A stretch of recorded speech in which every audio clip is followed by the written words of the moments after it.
né?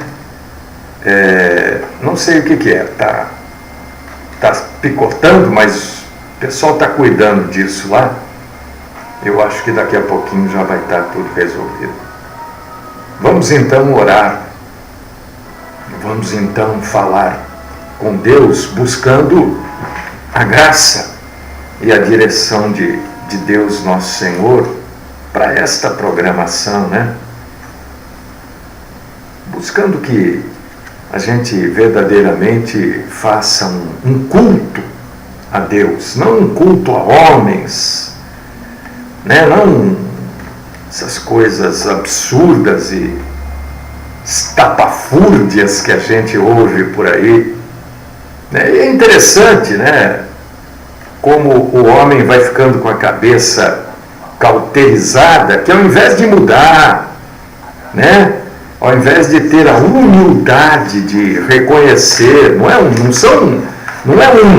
são centenas, né?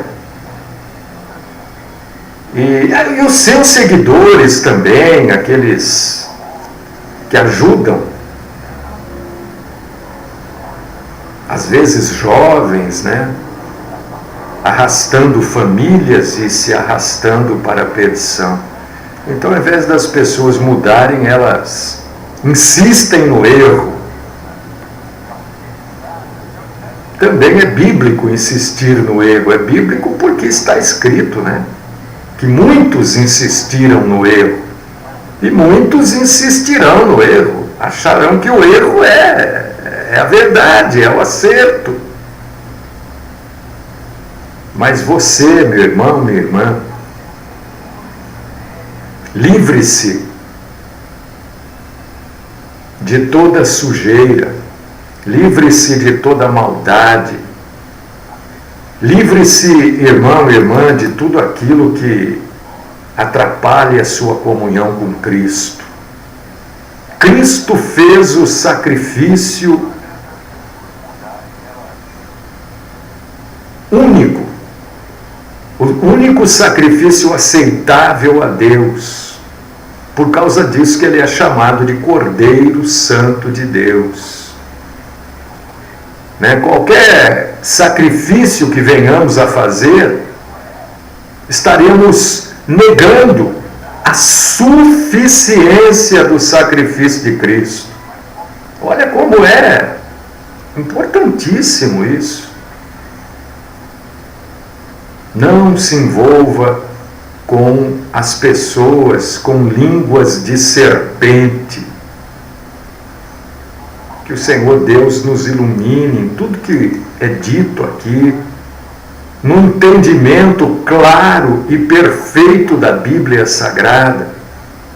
Quantas pessoas leem a Bíblia? Às vezes eu vejo alguns comentários, como teve um comentário ontem, do que eu estava falando, citando uma passagem completamente fora do contexto do que estava sendo dito.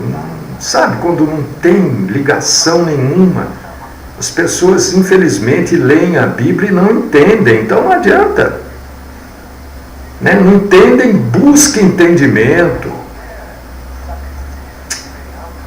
Senhor, guarda-nos em espírito, alma e corpo. Sustenta-nos, Senhor, nas nossas fraquezas, nas nossas debilidades. Nós somos débeis, nós somos fracos e às vezes queremos nos mostrar fortes, poderosos. Muitas vezes passamos até vergonha. Oh, Senhor, fala conosco nesta manhã de quinta-feira. Fala com Senhor, com esse país. Senhor, que país perdido este nosso. Quando eu digo país, não estou falando da extensão territorial, não estou falando da geografia, estou falando do povo. Nosso povo é perdido. Nosso povo do qual eu faço parte, tem hora que eu acho que o nosso povo é abobalhado. Nós sempre queremos que alguém faça alguma coisa por nós. Alguém deve orar por nós, alguém deve tomar uma atitude para que o país esteja melhor. Mas quem tem que tomar essas atitudes somos nós, quem tem que orar somos nós. Ajuda-nos, ó Pai querido, ajuda-nos, ó Deus Todo-Poderoso, a sermos mais cristãos, a seguirmos o exemplo de Cristo. Oh Pai, tem compaixão de nós. Sustenta a nossa integridade de espírito, de alma e de corpo, porque o Senhor vai voltar. E se hoje está tudo ruim, tudo muito difícil, pior estará e ficará depois da volta do Senhor. Esta, Senhor, é a minha oração, acrescentando que pela Tua compaixão e misericórdia o Senhor receba o nosso culto, que não é lindo, que não é gostoso, porque é para o Senhor, é o Senhor que tem que opinar, não sou eu. Que o Senhor receba este culto, ó Pai, no nome do nosso Senhor Jesus Cristo.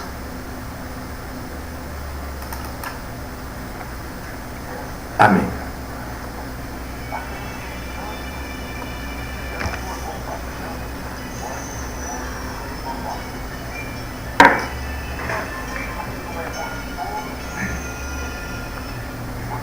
Amados irmãos, queridas irmãs, hoje eu quero abordar um assunto e quero convidar você para você abrir a sua Bíblia.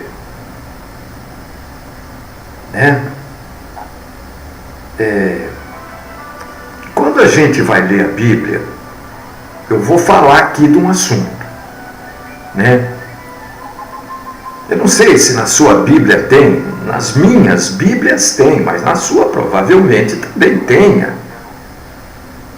Quando você lê, por exemplo, nós vamos ler aqui, só para você entender, porque algumas pessoas às vezes são contrárias ao que eu falo, e ser contrário ao que eu falo não me incomoda. O que me entristece, não me incomoda, mas me entristece, é quando eu vejo que a pessoa lê uma passagem que não tem absolutamente nada a ver com aquilo que eu estou pregando, com o contexto que está sendo apresentado, e ela quer usar aquela passagem. Então, e quer usar aquela passagem para nos corrigir ainda. Isso é desagradável e feio para quem faz isso. Então, quando você estiver lendo, como nós vamos ler aqui, por exemplo, agora nós vamos ler Apocalipse, capítulo 22, versículo 12, na parte A. A sua Bíblia aí deve ter, a minha tem, olha, Apocalipse, capítulo 12. Existem passagens que falam do mesmo assunto, que tratam do mesmo contexto. As pessoas, quando, conforme as Bíblias, o passar do tempo, as pessoas foram estudando a Bíblia, e foram buscando passagens que tratam do mesmo contexto para facilitar a nossa leitura. Então, por exemplo, não invente, não dá para inventar. Por exemplo, nós vamos falar de Apocalipse, capítulo 22, versículo 12. Sabe quais são as passagens que falam no mesmo contexto de Apocalipse 22, 12? Isaías 40:10. Isaías 62:11. Apocalipse 20, versículo 12. Não invente. Porque senão você vai estar dando uma passagem, você vai estar se referindo a um endereço bíblico que não está no contexto do que eu vou falar. Você acha que para vir pregar aqui, irmão, eu estou me dirigindo especificamente a você. Você acha que para vir pregar aqui, eu abro e coloco o dedo? Isso aqui é fruto de estudo, de leitura, de meditação, de pesquisa. Às vezes eu não cito algumas passagens porque não se enquadram naquilo que eu estou falando, ou por serem muitas. Não queira inventar, né? Isso aqui é fruto de anos e anos de estudo, irmão. Não estou dizendo que eu sei tudo, absolutamente, claro que não. Seria um dos maiores imbecis do mundo se dissesse que sei tudo. Mas eu também seria um dos maiores imbecis do mundo se dissesse que eu não sei nada. Então, aquilo que é dito aqui é fruto de estudo.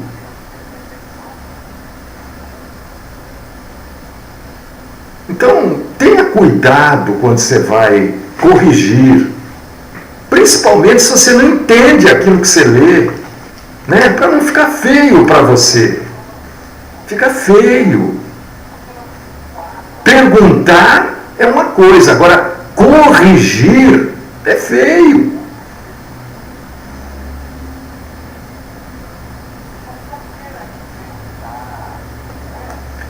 Apocalipse 22, estou falando isso em amor, hein, irmão? Não te conheço, não sei quem você é, não sei as suas intenções, né? Eu, por exemplo, não estou aqui para falar mal de ninguém, como alguns dizem. Eu falo a verdade. Se a verdade é falar mal, então eu estou falando mal. Não venho falar mal desta denominação, daquela. Eu falo aquilo que a Bíblia diz. Quem usou primeiro a expressão sinagoga de Satanás não fui eu, foi Jesus. E ele estava se referindo a esse bando de gente que tem aí pregando um falso evangelho. Então ninguém está falando mal, estou falando a verdade. Quem faz mal são vocês que fazem mal ao povo, enganam o povo. São vocês, mercenários. É que, verdadeiramente, né, como disse aquele ex-presidente francês, que já morreu, Charles de Gaulle, né? Isso aqui é uma piada. Esse país não é sério. O nosso povo não é sério. Nós não somos gente séria. Nós somos a piada do mundo. Quando você vai Brasil afora, eu não sei se você já foi, e você fala que você é brasileiro, tem sempre um sorrisinho de lado. É que a maioria absoluta quase das pessoas só sabem aquilo que a televisão mostra.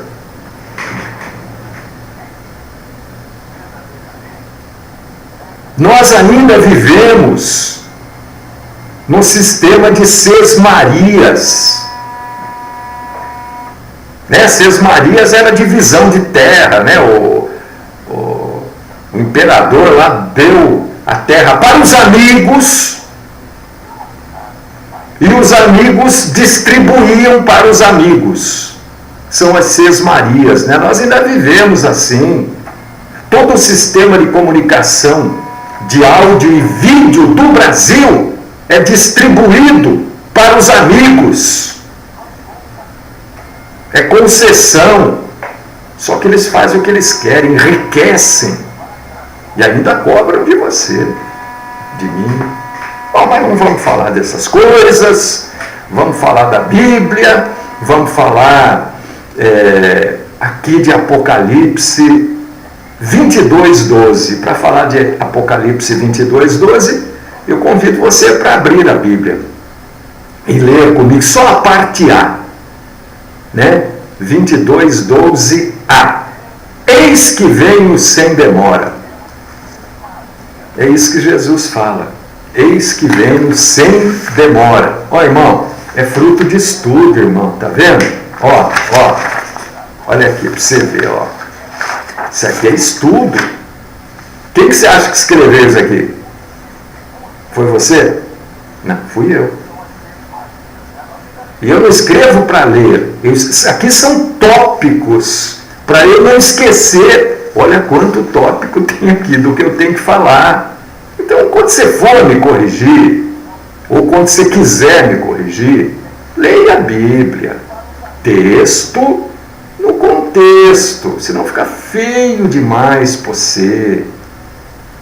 Sabe, a gente não pode se envergonhar para não envergonhar o nome de Cristo. Né?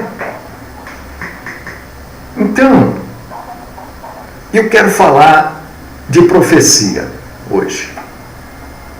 Tem gente que gosta, né? Olha, pastor, isso aí no começo, né? Porque eu já dava as lambadas logo hoje ninguém fala isso. Ora por mim e vê o que Deus vai falar. Peraí, profecia só bíblica. Qualquer homem que se levante para trazer uma profecia que não esteja escrita na Bíblia Sagrada, eu vou afirmar aqui. E eu quero que qualquer um desses falsos profetas me provem na Bíblia Sagrada que eu estou errado. É falsa. Qualquer um desses que trazem profecia que não esteja escrita na Bíblia é falsa. Ou é coisa da cabeça dele, ou é demoníaca. Da cabeça é falso, demoníaco é falso. Me prova o contrário na Bíblia. Se você quer ficar bravinho, não estou falando mal, estou falando a verdade. Se falar a verdade é falar mal. É falso, porque profecia é bíblica. Profecia é o que está escrito aqui, inspirado pelo Espírito Santo de Deus. Não existem novas profecias. Qualquer nova profecia, ela é falsa. Porque para ser verdadeira, ela deveria ser escrita na Bíblia. Mas como? Aqui em Apocalipse diz que, a partir do versículo 18 do capítulo 22, diz que o livro está concluído. Está fechado, acabou. Então não tem como escrever mais nada. Então é falsa. Pode inventar outro nome. Trouxe profecia que não esteja escrito aqui, é falsa. E quer ficar bravo, quer sapatear, quer com raiva, tira a calça e pisa em cima. E me mostre na Bíblia que eu estou errado. A última afirmação bíblica do nosso Senhor Jesus Cristo é essa que nós acabamos de ler aqui, de Apocalipse 22:12. Venho sem demora. E o que? Qual a nossa reação? Qual deve ser a reação a esta afirmação bíblica de Jesus? A esta última? Porque depois desta, texto no contexto, não há nenhuma outra afirmação bíblica de Jesus. Esta é a última. E o que a igreja diz? Qual a reação da igreja a esta afirmação bíblica de Jesus? Eis que venho sem demora. Ou sim, venho sem demora. O que o crente bíblico, não esses crentes de nome, esses evangélicos de nome, não, o crente bíblico é produto raríssimo de ser encontrado, mas existe. Se você está me ouvindo, você é um deles. Qual a nossa reação? A nossa reação está aqui, em Apocalipse 22, 20. Jesus em 22:12 diz: sim, venho rápido, venho em breve. E a igreja responde o quê? Amém. Vem, Senhor Jesus. Muito bem. Se Jesus diz, a última coisa que ele diz: venho sem demora, venho rapidinho, venho em breve. E a igreja responde: vem mesmo, Senhor Jesus. Tudo que se falar fora disso é balela, é pataquada, é conversa mole para boi dormir, é mentira.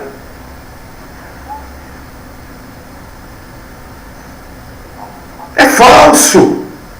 Não é falar mal, é falar a verdade, é falso. Não adianta ficar com choradeira, mimimi, não adianta chorar, é falso. E vamos agora, texto no contexto. Abrir em 2 Timóteo, segunda carta do apóstolo Paulo para Timóteo, capítulo 4, versículos do 6 ao 8. Olha o que Paulo, sabendo que ele já estava prestes a morrer, Paulo foi executado. Ele escreve isso daqui em 2 Timóteo, capítulo 4, versículos do 6 ao 8, um pouquinho antes da sua morte. Ele diz assim: eu já estou sendo derramado como oferta de libação ou de bebida. Está próximo o tempo da minha partida. Combati o bom combate, terminei a corrida, guardei a fé. Agora me está reservada a coroa da justiça que o Senhor, justo juiz, me dará naquele dia. E não somente a mim, mas também a todos que o amam, ou melhor, a todos que amam a sua vinda. É disso que ele está falando. Ele ainda não tinha lido isso. Ele ainda não sabia disso. Não existia a Bíblia. Mas ele escreve a mesma coisa. Isso é bíblico. Olha, Deus está te mandando dizer. Mentira, Deus está mandando dizer nada. Larga de ser mentiroso. Eu falo isso há sei lá quantos anos aqui. E Paulo está confirmando o quê? A sua batalha na fé, o seu trabalho, o seu esforço em prol do Evangelho, porque agora é um tal de em prol da obra. Em prol da obra. Esta obra, ou estas obras, né, são tão falsas como nota de R$19.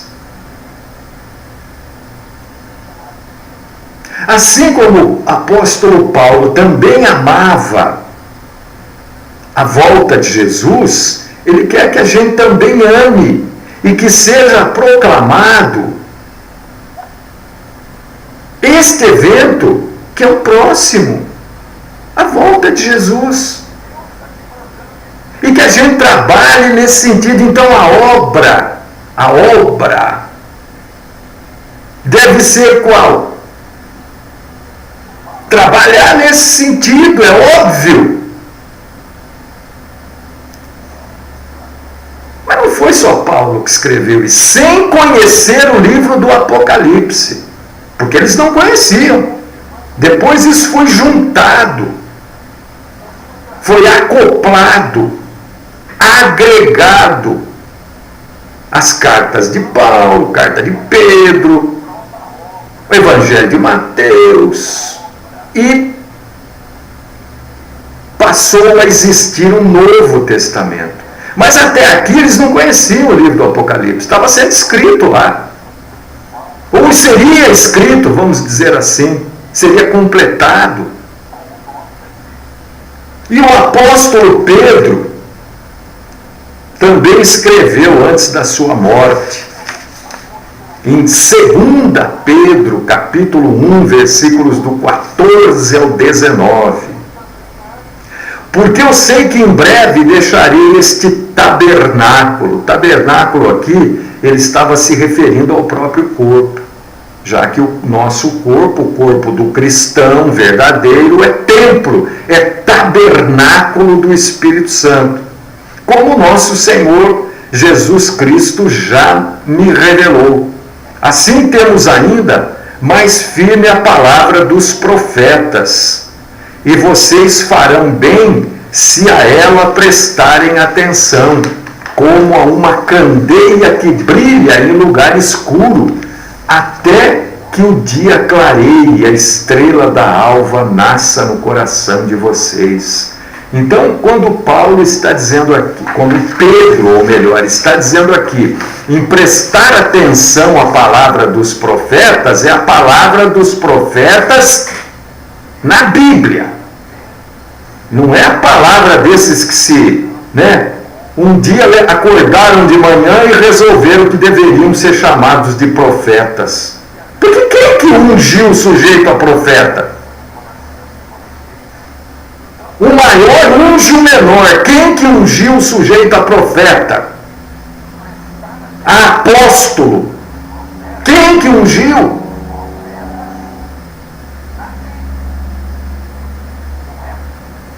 Então nós temos que prestar atenção às profecias bíblicas. Está claro isso.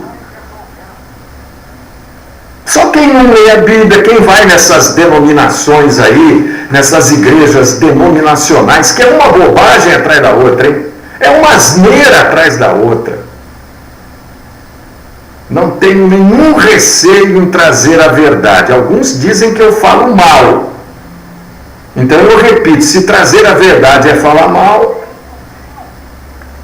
estão parecendo o Supremo, né? Os notáveis, os semideuses do Brasil. Então nós temos aqui, por que eu citei João, Paulo e Pedro? Porque aí nós temos 2 ou 3 testemunhas, porque é assim que naquela época se dava validade a um fato. Está escrito isso na Bíblia. Da importância, nós temos 2 ou 3 testemunhas sobre a importância e a urgência da gente se preocupar adequadamente. Vou repetir, se preocupar adequadamente com a profecia bíblica e com a volta do nosso Senhor Jesus Cristo.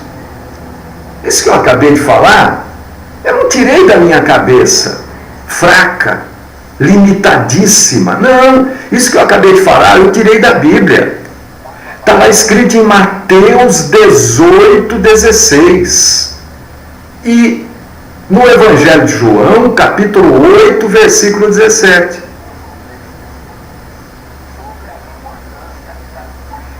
Então, vamos concluir, vamos tirar conclusões. Se Deus coloca essas 3 passagens que eu li de uma maneira tão importante, então é porque Ele considera isso como sendo algo importante. Não é a importância que eu estou dando ou que você está dando, é a importância que Deus nos dá para aquilo que está escrito. Isso vem para a gente como o último desejo de um testamento. Qual que é o último desejo? Isso aqui não é o testamento, não é um novo testamento. Qual que é o último desejo? Olha, vocês se preparem, que eu venho sem demora. E aí a igreja diz, ora, vem mesmo o Senhor Jesus. Agora, você pode dizer, meu irmão, minha irmã, nesta manhã de quinta-feira, hoje é dia 28 de junho do ano de 2018, 10 horas e 47 minutos e 25 segundos. Você pode dizer, vem mesmo, Senhor Jesus, ou Maranata, Senhor Jesus. Você está preparado para a volta de Jesus? A gente não pode determinar o dia da volta de Jesus.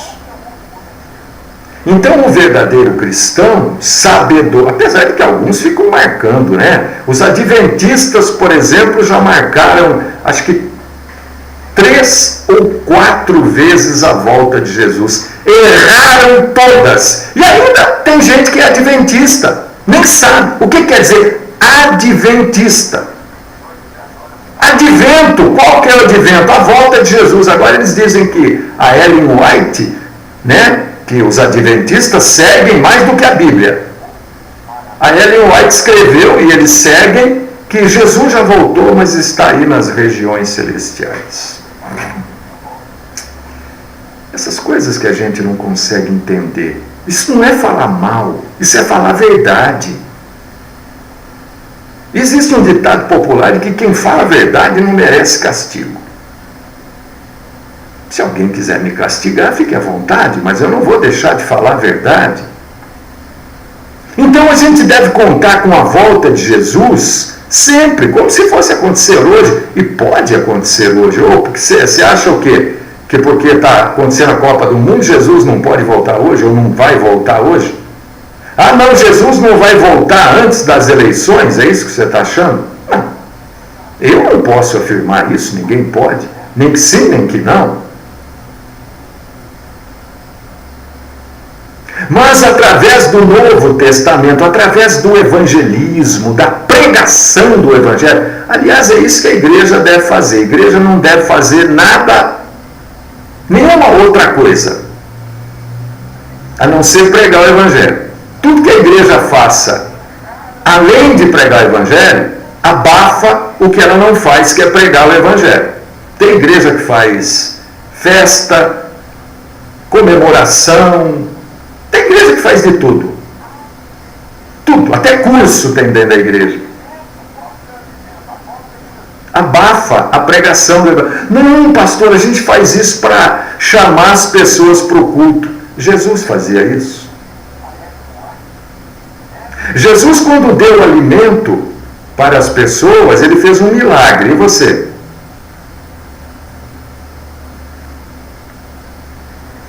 Quando eu digo que o nosso povo, o povo do qual eu faço parte, é fraco. É fraco mesmo. Porque o sujeito pensa, Jesus distribuiu lá, alimentou 5.000 pessoas. Ele ficou pedindo dinheiro para fazer isso? Não. Ele fez um milagre. Nosso povo é fraquinho. Nosso povo, nós, não somos nada disso que um ou outro apresentador de televisão fala. O Brasil, o povo brasileiro é bom, é solidário. É solidário quando vê a porca torcendo o rabo. Senão não é solidário coisa nenhuma. E o povo brasileiro é um povo ordeiro. Mas que ordeiro? O povo brasileiro é um povo vaquinha de presépio. Diferente de ser ordeiro. Os argentinos são mais ordeiros do que nós. Os uruguaios infinitamente mais ordeiros do que nós. Estou falando 2 países aí vizinhos, hein? Então, o Novo Testamento, que é aquilo que a igreja deve pregar, através do... Por que a igreja não prega? A maioria delas. Porque o Novo Testamento incentiva a gente a se envolver com a profecia bíblica. O sujeito, para pregar o Novo Testamento, ele não pode ficar inventando um título para ele. O Novo Testamento nos incentiva a amar a volta de Jesus e a não se preocupar tanto com as coisas materiais, porque é espírito, alma e corpo. Falamos ontem. O Novo Testamento, ele nos leva a esperar pela volta de Jesus, a vigiar, a orar por ela e a nos consolarmos com ela. E essas igrejas não pregam isso. Essas igrejas pregam cura, milagre, bênção.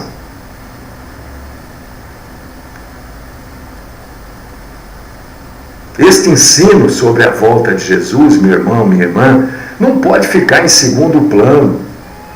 Existem na Bíblia outras doutrinas. Doutrina quer dizer ensinamento, né?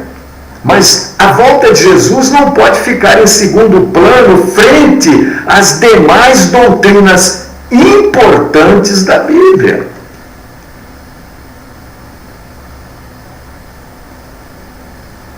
Ora, quando você fala da vida, da morte, da ressurreição de Jesus, da ascensão de Jesus, Atos capítulo 1, versículo 11, tão certo, quando ele subiu ao céu, ele voltará. Quando a gente celebra a ceia, que vamos celebrar na terça-feira que vem, 1 Coríntios capítulo 11, versículo 26, quando nós celebramos a ceia, nós fazemos o quê? Nós proclamamos a morte do Senhor até que ele venha. É isso que Jesus falou: olha, eu vou voltar sem demora. Ah, pastor, mas esse sem demora, hein? 2000 anos?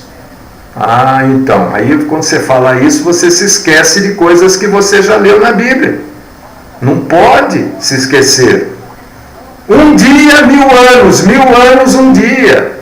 Deus não tem tempo. Quem vive debaixo do relógio aqui somos nós, não é Deus.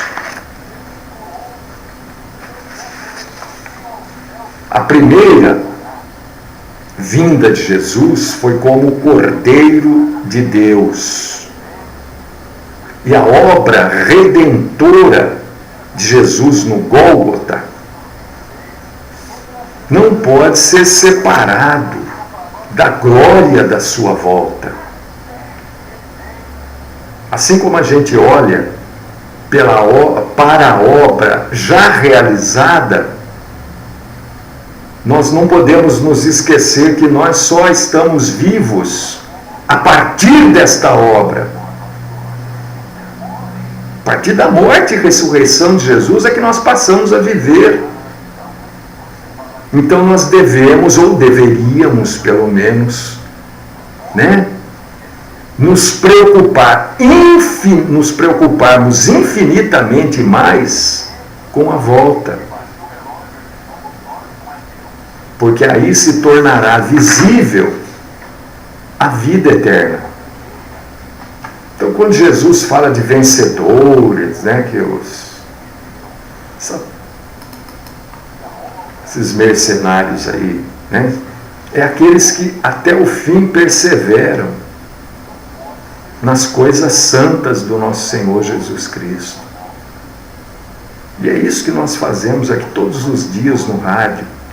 Pregar o Evangelho, pregar a verdade, resgatar, meu irmão, minha irmã em Cristo, você, dos laços, das teias de aranha, das redes que os falsos mestres, profetas, pastores, missionários bispos, reverendos, criaram. Ó Deus Todo-Poderoso, cuida de nós, Senhor. Estende as tuas mãos santas e poderosas por sobre nós. Livra-nos, Senhor, de todo o mal. Fala conosco, Senhor, como o Senhor tem falado. Ajuda-nos, Senhor. Ajuda-nos, Senhor. Sustenta-nos, Senhor, nas nossas fraquezas, ó Pai querido. Perdoa, Senhor, os nossos pecados, as nossas faltas.